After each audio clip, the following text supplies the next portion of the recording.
ప్రస్తుతం ప్రపంచంలో చాలా దేశాల్లో అస్థిరత, అశాంతి నెలకొని ఉంది.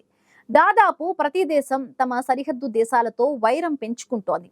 ఉక్రెయిన్, రష్యా దగ్గర నుంచి Israel, Palestine, Bharat, Pakistan, China, Taiwan, China, Bharat, Pakistan, Afghanistan ఇలా చెప్పుకుంటూ పోతే అనేక దేశాల్లో ప్రస్తుతం అస్థిరత, అశాంతి నెలకొన్నాయి. దాంతో లెక్కలు మారుతున్నాయి. యుద్ధాలు, ఆర్థిక ఇబ్బందులతో దేశాల పరిస్థితులు కూడా ఊహించని రీతిలో మారుతున్నాయి. ఓడలు బళ్ళు, బళ్ళు ఓడలవుతూ ఉన్నాయి. ప్రపంచంలోని అత్యంత శక్తివంతమైన వ్యక్తులను అధికారం, ప్రభావం, కంట్రోల్ ఈ మూడు శక్తులు ప్రభావితం చేశాయి. వాళ్ళు ప్రపంచాన్ని మార్చగలరు. ఇక్కడ డబ్బు ప్రాముఖ్యం కాదు. ఎవరైతే తమ నిర్ణయాలతో ప్రపంచ దేశాన్ని ప్రభావితం చేస్తారో, కోట్లాది మంది జీవితాలపై ప్రభావం చూపిస్తారో, సరిహద్దుల్ని మార్చడం చేస్తారో వారే ఇక్కడ శక్తివంతమైన వ్యక్తులుగా చెప్పవచ్చు. ఇందులో రాజకీయ నాయకుల నుంచి టెక్ దిగ్గజాల వరకు అందరూ ఉన్నారు. అంతర్జాతీయ magazine the Forbes world's most powerful people ఏటా విడుదల చేసినట్టుగానే ఈ ఏడాది కూడా ఆ జాబితా విడుదల చేసింది. అందులో నెంబర్ 1 వ్యక్తి ఎవరు, తాను ఏం చేస్తారు అని తెలుసుకోవడం ఆసక్తికరంగా ఉంటుంది. ఆ వ్యక్తి గురించి తెలుసుకునే ముందు ఫోర్బ్స్ విడుదల చేసిన శక్తిమంతుల లిస్ట్ గురించి చూద్దాం. ఈ లిస్ట్ లో తొలి స్థానంలో చైనా అధ్యక్షుడు షీ జిన్పింగ్ ను ఎంచుకోగా, అగ్రరాజ్యంగా చెప్పుకునే అమెరికా అధ్యక్షుడు ట్రంప్ రెండవ శక్తివంతమైన నేతగా ఎంపికయ్యారు.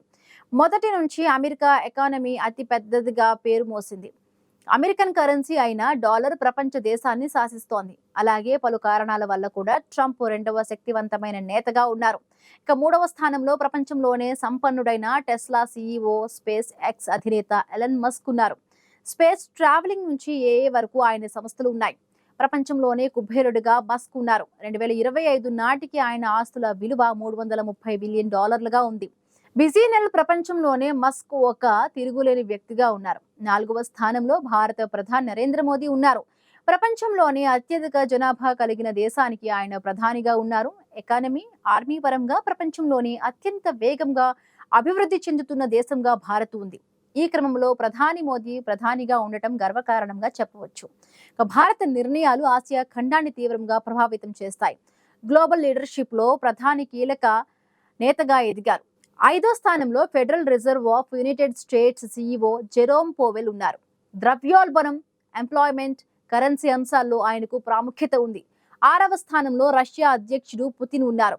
7వ స్థానంలో యాపిల్ సీఈఓ టిమ్ కుక్, 8వ స్థానంలో సౌదీ అరేబియా యువరాజు మహమ్మద్ బిన్ సల్మాన్, 9వ వ్యక్తిగా EU ప్రెసిడెంట్ ఉర్సులా, 10వ స్థానంలో Microsoft co founder bill gates ఉన్నారు. ఇది ప్రపంచంలోనే అత్యంత శక్తివంతులైన వ్యక్తుల లిస్టు.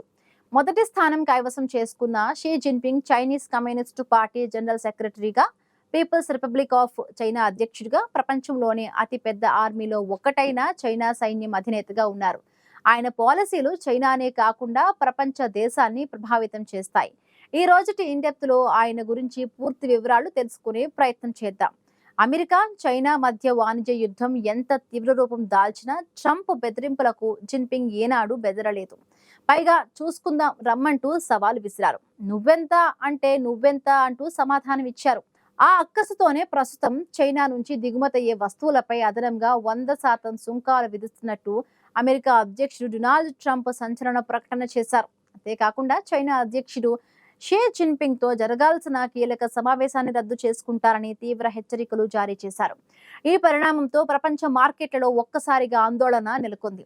రేర్ ఎర్త్ ఖనిజాల ఎగుమతులపై చైనా ఆంక్షలు విధించడాన్ని తీవ్రంగా పరిగణించిన ట్రంప్ ప్రతీకార చర్యలకు దిగారు. చైనా చర్యలను తీవ్రమైన దూకుడుగా అభివర్ణించిన ఆయన నవంబర్ 1 నుంచి కొత్త టారిఫ్లు అమల్లోకి వస్తాయని స్పష్టం చేశారు.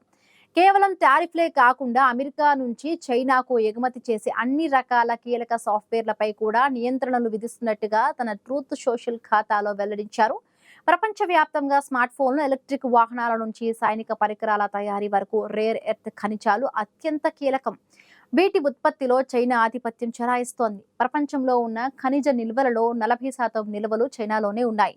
ఈ నేపథ్యంలో చైనా అమెరికాను బెదిరించడాన్ని ట్రంప్ తట్టుకోలేకపోతున్నారు. ప్రపంచాన్ని అల్లకల్లోలం చేసే అమెరికాని అల్లకల్లోలంలో ముంచేస్తున్న చైనా అధ్యక్షుడు షీ జిన్పింగ్ గత కొంతకాలంగా పదవీ విరమణ చేసినట్టుగా అధిష్టానం తనను దింపేసినట్టుగా వార్తలు వచ్చాయి. ఈ నేపథ్యంలోనే రెండవ ప్రపంచ యుద్ధంలో జపాన్ పై చైనా విజయం సాధించిన 80 సంవత్సరాల యానివర్సరీ జరిగింది.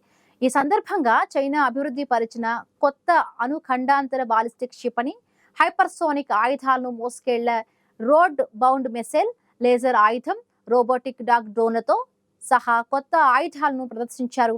పైగా ఉత్తర కొరియా పాలకుడు కిమ్ జోంగ్ ఉన్ను రష్యా అధ్యక్షుడు వ్లాదిమిర్ పుతిన్లతో చట్టాపట్టాలు వేసుకుని ఫోటోలకు పోజ్ ఇవ్వడం వెనుక జిన్పింగ్ చాణక్య నీతి దాగి ఉంది. నిజానికి ముగ్గురు నాయకులు కలిసి బహిరంగంగా ఇలా కనిపించడం ఇదే మొదటిసారి. ప్రదర్శనలో ఉన్న ఆయుధాలు దళాలు మాత్రమే కాదు, ఈ ముగ్గురి సమావేశం కూడా డొనాల్డ్ ట్రంప్ ను ర్యాగింగ్ చేయడానికి అన్నది స్పష్టంగా తెలిసిపోయింది. ఇంతటి ఐడియాలజీ చాలా తక్కువ మందిలోనే కనిపిస్తూ ఉంటుంది. చైనా శాశ్వత అధ్యక్షుడిగా మూడవసారి పగ్గాలు చేపట్టిన ఈ నిరంకుశ నేత సుప్రీం లీడర్ జిన్పింగ్. ట్రంప్ మహా ఉంటే మరొక 3 ఏళ్ళు ఉంటారేమో, కానీ తాను జీవితాంతం అధికారంలో ఉండనున్నారు జిన్పింగ్. అందుకే ఆయన మాటను ప్రపంచం ఒళ్ళు దగ్గర పెట్టుకుని మాట్లాడుతుంది. చైనాలో 1990ల నుంచి ఒక నిబంధన ఉంది. ఎవ్వరూ కూడా 2 కంటే ఎక్కువ సార్లు అధ్యక్ష పదవిని చేపట్టలేరు. అయితే 2018లో ఈ పరిమితిని సవరణ ద్వారా తొలగించే సవరణ జరిగింది. షీ జిన్పింగ్ 2012లో తొలిసారిగా అధికారంలోకి వచ్చారు. అప్పటి నుండి చైనాలో నిరంకుశత్వం మరింత పెరిగింది. అసమ్మతిని అణిచివేయడం, విమర్శలను తొక్కిపెట్టడం, పెట్టుబడి గల కోటీశ్వరులను, వ్యాపారాలను అణగదొక్కడం పెరిగింది. కొందరు జిన్పింగ్ ను చైర్మన్ మావో తర్వాత అత్యంత నిరంకుశత్వ నాయకుడిగా అభివర్ణించారు. షీ జిన్పింగ్ 1953లో బీజింగ్ లో జన్మించారు. ఆయన తండ్రి విప్లవకారుడు, మాజీ వైస్ ప్రీమియర్, కమ్యూనిస్టు పార్టీ వ్యవస్థాపక సభ్యుల్లో ఒకరైన షీ జాంగ్సన్. ఆయనకు ఉన్న మూలాలు, పలుకుబడి కారణంగా ఉన్నతాధికారుల బిడ్డగా చిన్న స్థాయి నేత నుంచి ఉన్నత స్థాయికి ఎదిగారు. అయితే 1962లో జిన్పింగ్ తండ్రిని జైల్లో పెట్టడంతో పరిస్థితులు తారుమారయ్యాయి. పార్టీ శ్రేణుల్లో తిరుగుబాటు రావచ్చని శంకించి అనుమానం ఉన్న వాళ్ళందరినీ మావో జైల్లో పెట్టించారు. ఈ నేపథ్యంలో లక్షలాది మందిని చైనా సంస్కృతికి వ్యతిరేకులుగా ముద్ర వేశారు. దాంతో 1966లో సాంస్కృతిక విప్లవం అని పిలిచే ముసలం పుట్టుకొచ్చింది. దేశవ్యాప్తంగా హింస చెలరేగింది. షీ జిన్పింగ్ కుటుంబం కూడా కష్టాల పాలైంది. రాజకీయ ప్రముఖుల పిల్లలు చదివే పాఠశాల నుంచి జిన్పింగ్ కు బయటకు పంపించేశారు. 15 ఏళ్ల వయసులో జిన్పింగ్ ను రీ ఎడ్యుకేషన్ కోసం బీజింగ్ నుంచి గ్రామీణ ప్రాంతాలకు పంపించారు. చైనాకు ఈశాన్యంలో ఉన్న మారుమూల పేద గ్రామమైన లియాంగ్జియాహేలో ఆయన 7 సంవత్సరాలు కష్టించి పనిచేశారు. ఇంత జరిగినా జిన్పింగ్ కమ్యూనిస్టు పార్టీ నుంచి దూరంగా పారిపోలేదు. చిత్రంగా మరింత దగ్గరయ్యారు. పార్టీలో చేరేందుకు పలుమార్లు ప్రయత్నించారు. కానీ తన తండ్రికి ఉన్న పేరు, వైఖరి కారణంగా తిరస్కారం ఎదురైంది. చివరికి 1974లో ఆయనకు పార్టీలో స్థానం దక్కింది. హెబీ ప్రావిన్స్ లో ప్రారంభించి మెల్లమెల్లగా అగ్రస్థానానికి చేరుకున్నారు. 1989లో మరింత రాజకీయ స్వేచ్ఛను కోరుతూ బీజింగ్ లోని తియానన్ మెన్ స్క్వేర్ లో నిరసనలు ప్రారంభమయ్యాయి. ఆ సమయంలో 35 ఏళ్ల జిన్పింగ్ దక్షిణ ఫుజియాన్ ప్రావిన్స్ లో నింగ్డే నగరంలో పార్టీ చీఫ్ గా ఉన్నారు. క్రమంగా పార్టీలో ఆయన ప్రాబల్యం పెరిగింది. ఆ పార్టీ నిర్ణయాలు తీసుకుని అగ్రస్థానంలోకి ఎగబాకారు. 2012లో చైనా అధ్యక్షుడిగా ఎన్నికయ్యారు. చైనాలో అధ్యక్షుడి భార్య ప్రథమ మహిళకు ఇంత ప్రచారం ఎప్పుడు జరగలేదు. వారి గురించి బయటకు ఎక్కువగా తెలియదు. జిన్పింగ్ దంపతులకు ఒక కుమార్తె ఉన్నారు. ఆమె హార్వర్డ్ విశ్వవిద్యాలయంలో చదివిన విషయం మినహా మరే వివరాలు పెద్దగా తెలియవు.